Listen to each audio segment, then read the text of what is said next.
I cannot say enough good things about the Daniel de Granu class on poker and now 10-time world champion Phil Ivey's courses on Texas Hold'em that I've watched and rewatched on Masterclass's platform. Both Ivey and Negranu's classes have helped me establish sound fundamentals and even some advanced technique in my Texas Hold'em game. Those are only two of scores of courses available on the Masterclass platform. Grow yourself professionally or in your hobbies and support the show by using the link in the show notes. Now, to our show.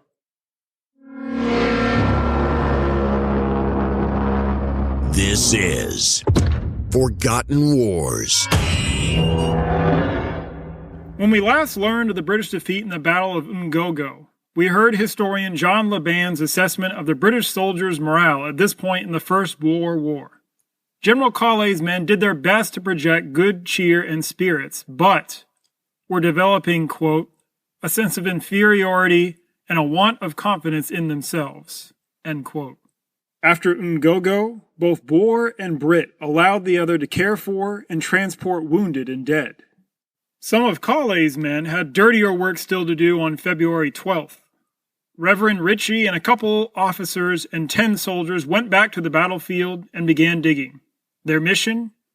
Dig up dozens of dead bodies. Before Calais led a British retreat at Ngogo, some of his men hastily dug 3 pits and deposited 5 officers and many soldiers and horses into these pits. The Exhume crew vomited violently as they dug up their comrades in the pouring rain with vultures circling overhead. But in one day, their work culminated in giving a proper burial to their fallen, this time with proper military honors and the military band playing Dead March. Before Calais launched his final attack ever, he wrote a letter to his wife sounding very fatalistic. Quote, I am going out tonight to try and seize the Majuba hill, and leave this behind, in case I should not return, to tell you how very dearly I love you, and what a happiness you have been to me. It is a strange world of chances. One can only do what seems right to one in matters of morals, and do what seems best in matters of judgment, as a card player calculates the chances. And the wrong card may turn up, and everything turn out to be done for the worst instead of the best. Under the British flag, you will have everything you desire, but that flag will continue to fly over the land. Over the land, maybe. Over the people, never. You will see me in the field, fighting for our independence, long after you and your party who make war with your mouths have fled the country. I don't think the Boers will have a chance. Disarm your blacks. Act the part of a white man in a white man's war. Civilized war is awful. Before Calais' final humiliation, he suffered some smaller ones.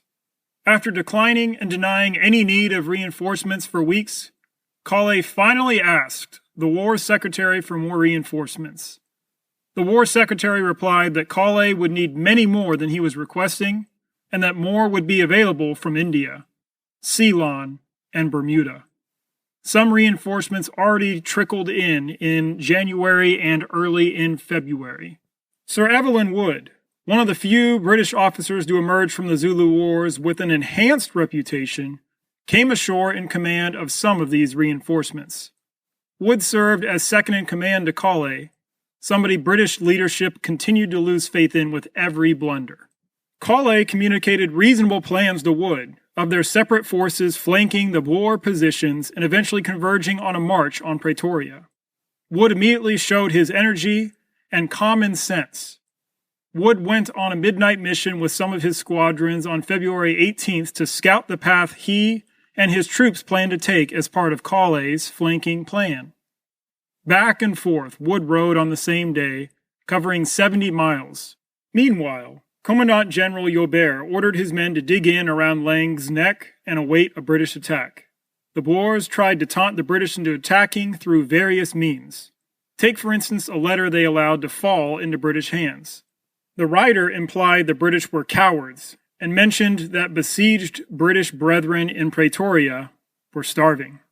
British Colonel Winslow's situation in Potchefstroom went from bad to worse as the First Boer War continued. Besieged British did continue to suffer at Potchefstroom, where the Boer noose tightened around their necks, where enteric fever broke out, where scurvy spread, where food grew scarce, and where Boer snipers made life miserable for anyone not under a roof. Lieutenant Long's Lydenberg garrison fared better. At night, Long's British would kill and drag cattle lurking outside the fort to help feed themselves. When the Boers tried tunneling under the fort, Long's men literally blew that plan up. When Lieutenant Long had to reduce water rations to a pint, beer became a supplement. Besieged British garrisons at Standerton and Wakkerstroom and Marabastad showed similar resolve without having the same severe food and water shortages of Potchefstroom and Lydenberg. In the meantime, the British press still gave little attention to this war in southern Africa, especially with the death of Prime Minister Disraeli and assassination of Tsar Alexander II in the forefront. That the British had lost every major battle thus far, and that many in Britain at large didn't think the British should be fighting the Boers in the first place, also kept this First Boer War relatively obscure. The recent Anglo-Zulu War and the Second Afghan War received far more attention. Few reporters made it to the front before the war ended, some only able to interview sources after the First Boer War was over. The first reporter to reach the front, T.F. Carter of the Times of Natal, and later author of A History of the War, arrived just after the Battle of Laing's Nek. British newspapers didn't publish Charles Norris Newman and Arthur Aylwood's pro-war reports of late battles and peace negotiations until a month or two after the war was over. The House of Commons didn't even discuss the Transvaal Rebellion, the First Boer War, until January 22nd, since the Irish issue was much more pressing. See our bonus episode on the Irish question for a broader context. The coercion faction of Gladstone's cabinet prevailed when faith in General Collay's ability to quickly and decisively defeat the Boers was high. After each humiliating defeat, momentum turned towards Gladstone and other cabinet members wanting conciliation. Reports of growing Afrikaner support in the Cape and Orange Free State for the Transvaal cause also alarmed the Gladstone cabinet. Fears that African natives would take advantage of the white conflict rose to the attention of Gladstone's cabinet too. Brit officials on the ground had to forcefully deny any help from the Tswane near Rustenburg. Brit officials on the ground also had to oppose Boer efforts to get Swazi or petty assistance. Captive and now powerless Zulu King Cetshwayo expressed the appeal of helping the British win this First Boer War, stating, quote, "It will be a happy day for the black people of South Africa when the English are South Africa's sole rulers. The Boers are fond of lawlessness and taking away land from the dark races. We always wish to live with the English as our neighbors, but never with these dogs, the Boers." Secretary Kimberley of the Gladstone Cabinet's coercion faction grew convinced of conciliation, that peace had to be negotiated as soon as possible. Why? Because Orange Free State President Brandt convinced Kimberley of the increasing Afrikaner nationalism and Boer sympathy throughout southern Africa. The Transvaal triumvirate of Kruger, Joubert, and Pretorius were plenty willing to negotiate peace too, knowing they couldn't win ultimate victory if British reinforcements continued to pour in. All they asked was for the British to cancel their annexation of the Transvaal and restore the South African Republic under the protection of the Queen. Colley didn't know about these peace machinations until February 8th, the day he met defeat again at Ngogo. When Colley heard of these peace machinations, he argued forcefully to Kimberley that negotiating peace with the Boers at this point would be a mistake, that peace now would encourage extremists later. As Gladstone's cabinet considered harsh reforms to deal with widespread refusals of Irish tenants to pay their rents, Gladstone argued successfully that their government didn't have the capacity to deal harshly with Ireland and risk creating a second Ireland by treating the Transvaal too harshly. When Sir Evelyn Wood met General Colley in Newcastle on February 17th, Wood brought bad tidings, at least for Colley's ears. Wood handed Colley a February 16th telegram from Secretary Kimberley announcing British readiness to accept Paul Creer's peace terms for the Transvaal and authorizing Colley to stop fighting if the Boers agreed to stop fighting in exchange for Creer's terms. Now it was Colley's turn to pull a Chelmsford, or at least to try. Remember episodes back we learned about Lord Chelmsford's early humiliations at the hand of the Zulu during the Anglo-Zulu War. When Chelmsford heard that Sir Garnet Wolseley was en route to relieve him of his command, Chelmsford refused Chief Cetshwayo's peace overtures and fought a final battle. This final battle for Chelmsford's honor ended as the final major battle of the Anglo-Zulu War, where only 100 British forces fell compared to nearly 6,000 Zulu. General Colley burned for a victory that would save him from returning home in disgrace. He wrote his wife on February 18th saying, quote, "I would rather resign than carry out the scheme I understand to be contemplated." End quote. So Colley sought to subtly undermine peace negotiations by attaching an artificial timeline to the British peace offer. Colley passed on peace terms via letter that gave the Boers only 48 hours to respond. Colley sent the letter from Mount Prospect on February 21st. The letter didn't reach Commandant Smut at Langsneck until February 24th. Boer officers wrote back on the 25th and 26th saying this peace offer wouldn't reach Creer for several days as Creer had headed back to Heidelberg. But Colley convinced himself that he had given the Boers sufficient time to accept peace and that he was justified to attack. At the same time that Colley wrote and then sent the British peace offer to the Boers, Secretary Hercules Robinson of the Cape Colony telegrammed Secretary Kimberley that pro-Boer sentiment soon could boil over throughout southern Africa and require a humongous British force to suppress it if the war with the Transvaal continued. That was all Kimberley, the Gladstone Cabinet, and the House of Lords needed to hear.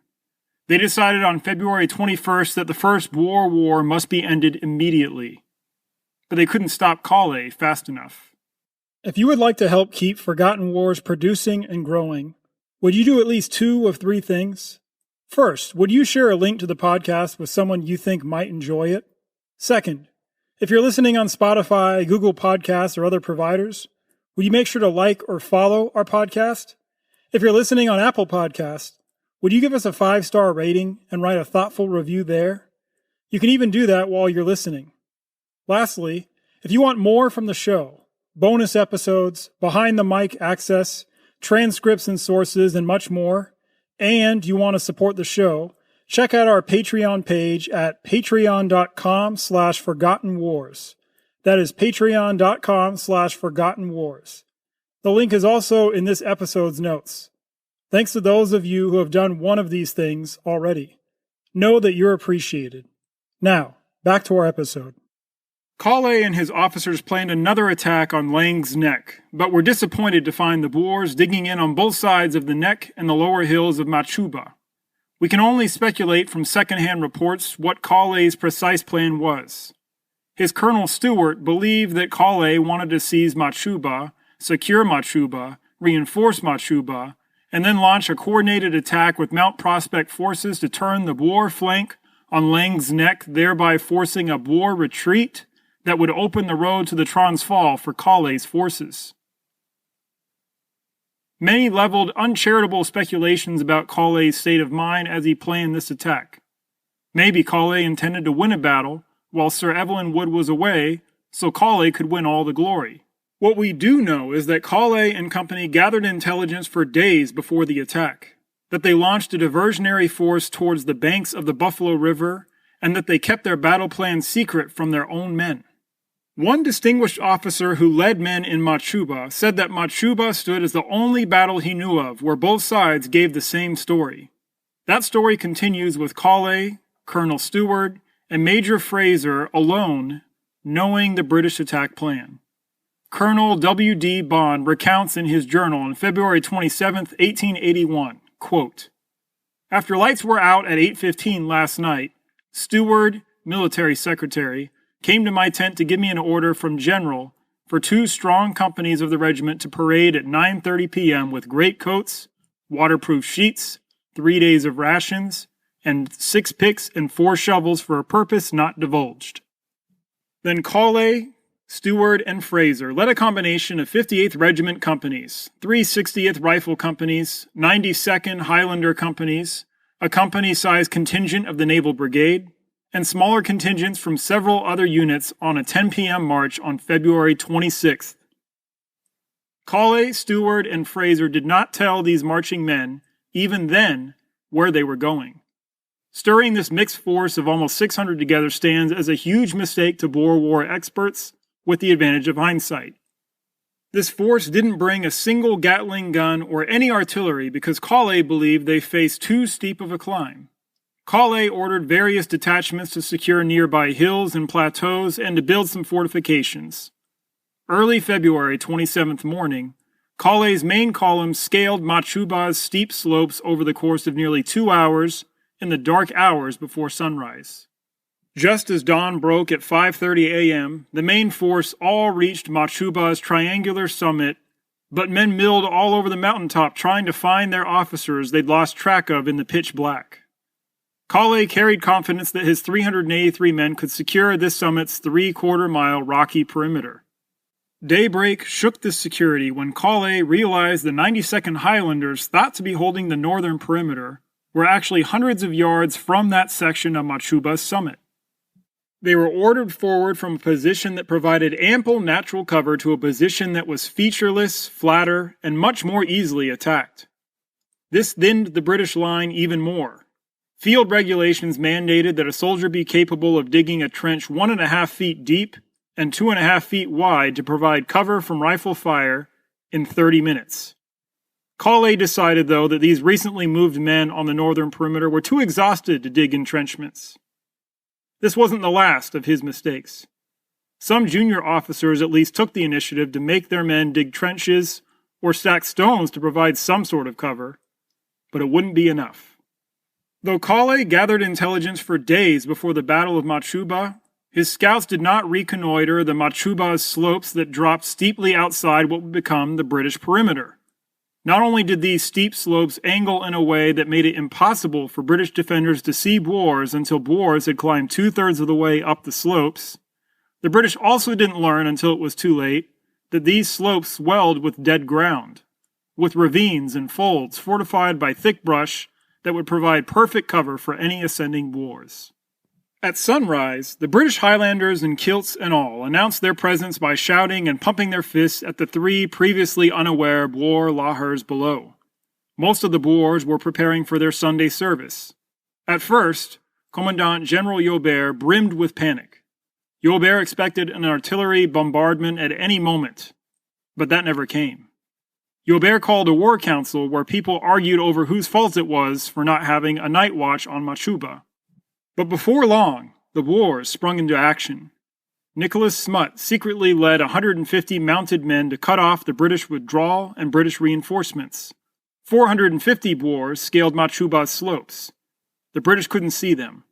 Towards the base of Majuba, older and less physically fit Boers laid down covering fire that kept the British from peeking over their perimeter. The more active assault groups took turns laying down covering fire for each other as their counterpart rushed for covered positions further ahead.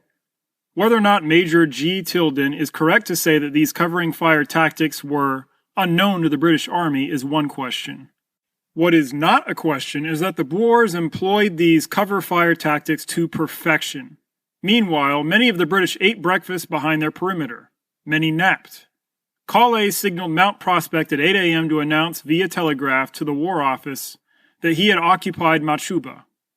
Cawley signaled again via flag for reinforcements and rations. Then at 9:30 a.m. he signaled, "All very comfortable. Boers wasting ammunition. One man wounded in the foot." Cawley didn't consider constructing defenses until 10:30 a.m. as Boer fire increased. Cawley gazed over the southwestern perimeter with Commander Romilly, his second-in-command, when Commander Romilly was shot from 900 yards below. Romilly died from that wound. Kale grew gloomy afterwards. Little of a leap to think he was remembering all the other officers shot dead under his command. Even then, things didn't look so bad because the British still couldn't see most of the Boers ascending Majuba. They did see Boer wagons below riding away. At 11 a.m., Kale sent his final signal by flag. Quote, Boers still firing heavily on the hill, but have broken up Lahar and begin to move away. I regret to say Commander Romilly dangerously wounded. Other casualties, 3 men slightly wounded. End quote.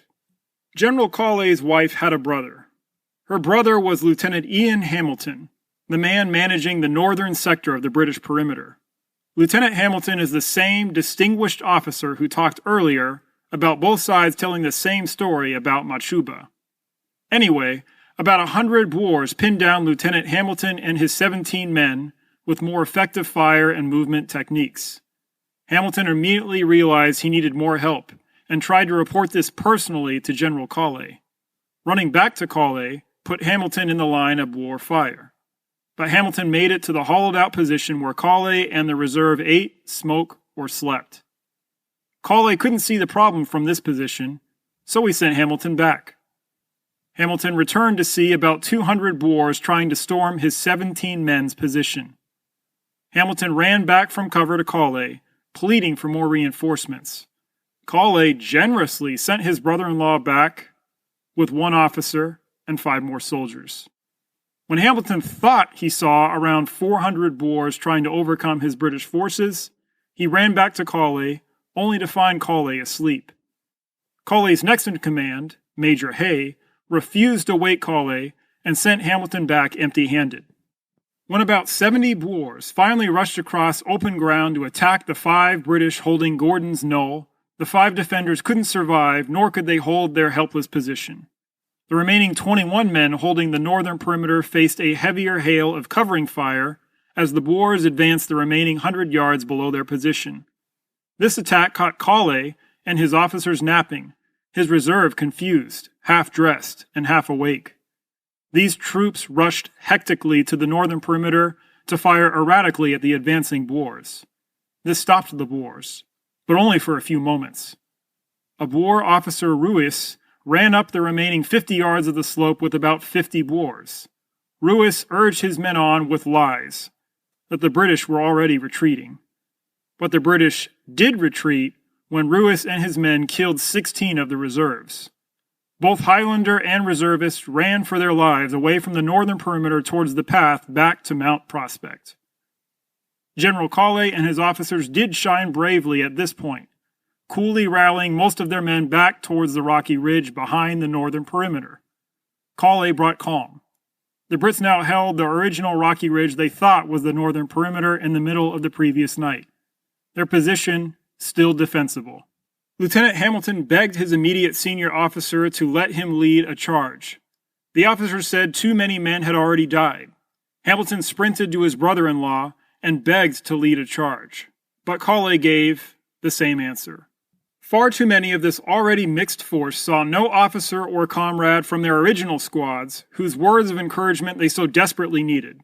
The sound of gunfire on the northern perimeter led many along the southern perimeter to leave their posts and move further into the security of the rocky ridge.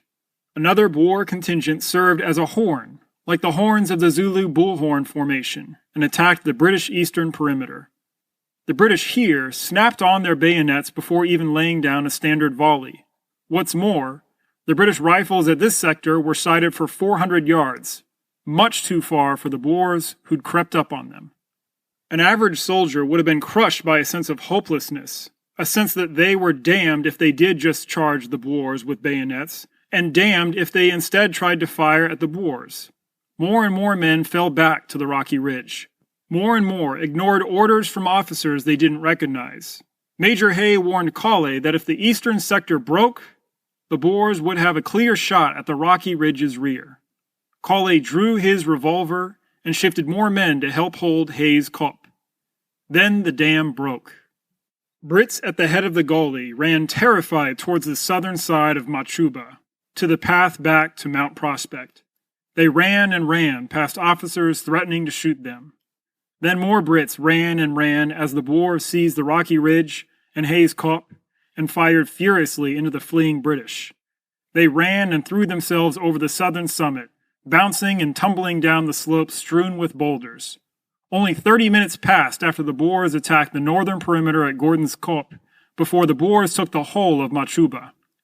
Hamilton sustained a wound. One bullet pierced Collet's helmet and pierced Collet's skull above his right eye. No one knows for sure how that bullet found Collet's brain. Some say he shot himself. Some say he was shot trying to rally his men to fight. Some say he was shot trying to walk towards the Boers with a white flag. Some say a 12-year-old Boer boy shot Collet at close range. Some say that he was shot by Ruis. Sir Evelyn Wood reported to Collet's wife that the evidence showed that Collet died facing his foe.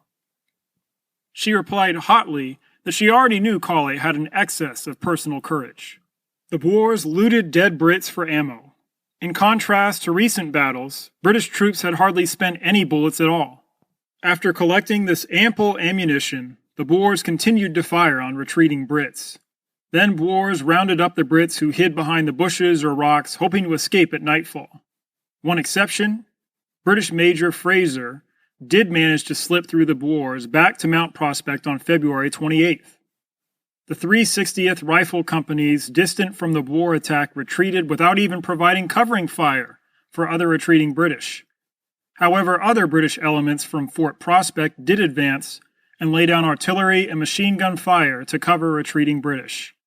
Then a thick mist literally descended. Many Boers believed God was telling them not to go any further. Joubert, though, quickly determined, too, that British defenses were too strong to chase further. Burials began on Majuba. 5 officers buried, 15 more officers wounded or taken prisoner. Only 29% of Collet's officers escaped unscathed. 87 soldiers buried. 123 soldiers wounded, with 52 missing or taken prisoner. Only 54% of the soldiers returned unscathed. Only the worst British defeats in battle made numbers like this. What also struck British pride? Only 1 Boer killed and 6 wounded. 1 Boer killed and 6 wounded compared to 92 British killed and 190 British wounded or taken prisoner. The colonial men of the Natal Mounted Police watched in amusement as the British's superior regiments accused each other of retreating first.